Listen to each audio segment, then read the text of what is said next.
Assalamualaikum warahmatullahi wabarakatuh. Apa kabar semuanya? Semoga kalian selalu dalam keadaan sehat walafiat ya. Oke, sebelum kita mulai pembelajaran kali ini, mari sama-sama kita membaca doa terlebih dahulu. Al-Fatihah.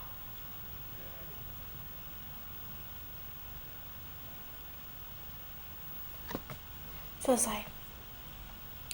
Oke, anak-anak sekalian, sebelumnya kita sudah membahas mengenai teks deskripsi. Nah, kali ini Ibu akan masuk ke dalam pembahasan baru, yaitu mengenai cerita fantasi. Apa sih cerita fantasi itu, Nak? Sebelum kita membahas mengenai cerita fantasi, pertama-tama kita akan mengenal mengenai teks narasi. Teks narasi merupakan cerita fiksi yang berisi perkembangan kejadian dan peristiwa. Nah, kita kan punya berbagai macam teks nih, Nak. Ada teks, kemarin kita sudah belajar mengenai teks deskripsi. Nah, sekarang ada lagi yang namanya teks narasi. Teks narasi itu adalah teks yang berisi cerita. Jadi kalau kalian baca teks dan isinya adalah cerita, ada tokohnya, ada konfliknya, ada alurnya. Nah, itu dinamakan teks narasi. Nah, cerita fantasi ini adalah bagian dari teks narasi. Ya, jadi kalian pasti mengenal yang namanya cerpen, novel. Nah, itu juga adalah bagian dari cerita fantasi. Bagian dari teks narasi. Cerita fantasi adalah salah satu bentuk dari teks narasi. Nah, cerita fantasi merupakan sebuah karya tulis yang dibangun menggunakan alur cerita yang normal, namun memiliki sifat imajinatif dan khayalan semata. Pada cerita fantasi, hal yang bersifat tidak mungkin merupakan hal yang bisa dan bukan hal yang aneh, bahkan sengaja dilebih-lebihkan. Jika dilogikakan, tidak akan pernah terjadi di dunia nyata. Nah, jadi cerita fantasi itu adalah cerita yang isinya itu di luar nalar manusia. Hal yang tidak mungkin, hal yang tidak akan pernah terjadi di dunia nyata itu bisa terjadi dalam cerita fantasi. Itu yang dimaksud dengan cerita fantasi. Misalnya ada kura-kura terbang, atau ada ikan terbang, atau ada monster dan lain sebagainya. Itu adalah bagian dari cerita fantasi. Nah, di sini Ibu punya beberapa ciri umum cerita fantasi. Apa sih yang membuat cerita itu bisa dikatakan sebagai cerita fantasi? Itu yang dimaksud dengan ciri umum. Nah, ini ada beberapa ya ciri-cirinya ya. Pertama, ada keajaiban, keanehan, atau kemistisan. Cerita mengungkapkan hal-hal supranatural, kemisteriusan, dan kegaiban yang tidak ditemui dalam dunia nyata. Jadi, di dalam cerita fantasi itu kamu akan mendapatkan hal-hal yang aneh, hal-hal yang mistis, hal-hal yang supranatural, hal-hal yang ada di luar nalar manusia. Nah, yang kedua, ide cerita luas. Ide cerita terbuka terhadap daya khayal penulis, tidak dibatasi oleh realitas atau kehidupan nyata. Ide juga berupa irisan dunia nyata dan dunia khayal yang diciptakan pengarang. Ide cerita terkadang bersifat sederhana tapi mampu menitipkan pesan yang menarik. Tema cerita fantasi adalah gaib, supernatural, atau futuristik. Jadi, kalau cerita biasa itu dia ada batasan-batasan yang tidak bisa dilewati penulis. Nah, pada cerita fantasi itu batasannya diulang. Kamu bisa melakukan apa saja yang kamu suka, kamu bisa menulis apa saja yang kamu suka. Penulis bisa membuat dunia sendiri di luar dunia yang ada sekarang. Yang ketiga, menggunakan berbagai latar, lintas waktu dan ruang.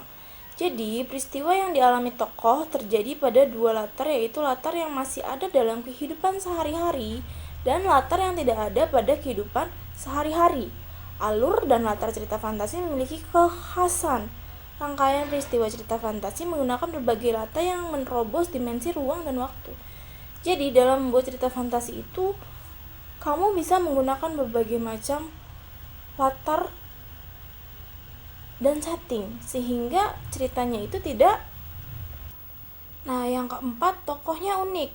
Tokoh dalam cerita fantasi bisa diberi watak dan ciri yang unik yang tidak ada dalam kehidupan sehari-hari. Misalnya, dia punya kekuatan super atau dia punya kekuatan mistis. Nah, tokoh dalam cerita fantasi biasanya memiliki kelebihan-kelebihan tertentu yang berbeda dari manusia biasa. Nah, setelah tokoh unik, yaitu bersifat fiksi. Ini sudah jelas ya, cerita fantasi itu sudah pasti bersifat fiksi, yang artinya tidak nyata atau tidak terjadi di dunia nyata. Nah, yang terakhir bahasa.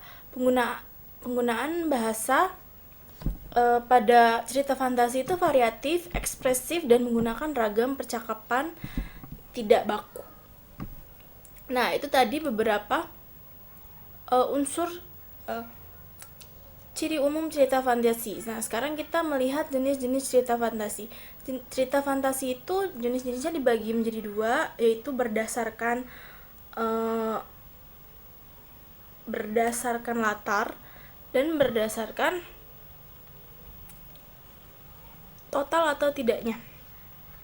Ya, jadi cerita fantasi dibagi ke dalam dua jenis, yaitu pembagian ini berdasarkan pada isi cerita dan latar yang digunakan. Berdasarkan isi cerita, kita punya cerita fantasi total dan cerita fantasi irisan. Cerita fantasi total itu pengarang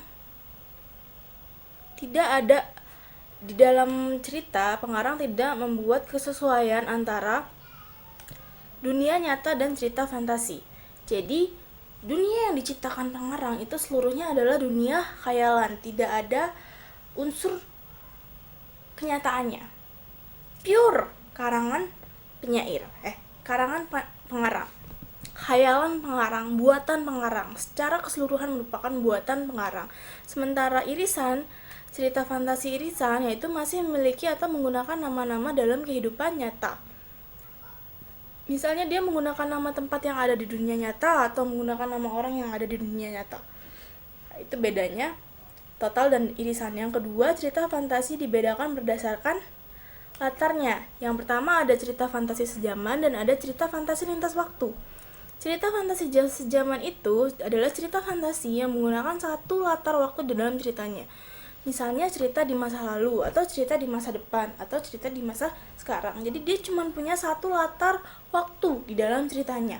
Sementara cerita fantasi lintas waktu adalah cerita fantasi yang menggabungkan beberapa latar waktu di dalam ceritanya. Jadi dia bisa aja dia dari masa kini berpindah ke masa lalu, atau dari masa lalu berpindah ke masa kini. Nah, itu bedanya cerita fantasi sejaman dan cerita fantasi lintas waktu.